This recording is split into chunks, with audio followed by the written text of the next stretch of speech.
જય માતાજી, જય મોગલ. હું તમારો કાબા ગઢવી. એક દુઃખદ ઘટના બની. મારો માલધારી સમાજ એમાં ભરવાડના યુવાનને બેરહેમીથી મારી નાખવામાં આવ્યો છે ધંધુકાની અંદર. તો આવા નરાધમ માણસો છે, આવા નીચ વિચારવાળા માણસો, એને સરકાર કડકથી કડક સજા આપે અને પરિવાર કોઈ આવું કામ કરતા ડરે એવી ભયાનક સજા આપે એ સરકારને વિનંતી. અને માલધાર સમાજમાં જે યુવાને જીવ ગુમાવ્યો છે એને આત્માને ભગવાન શાંતિ આપે એવી મા ભગવતીની પ્રાર્થના કરું.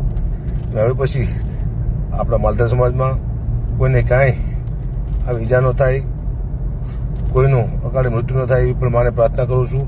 અને જે આ નીચ માણસોએ હરકત કરી છે આવી, તો બેરહેમીથી અમારા માલધાર સમાજના એક યુવાનને મારી નાખવામાં આવ્યો છે અને કડેમાં કડી સજા આપે સરકારે એવી સરકારને અપીલ. જય માતાજી, જય મોગલ, જય દ્વારકાધીશ.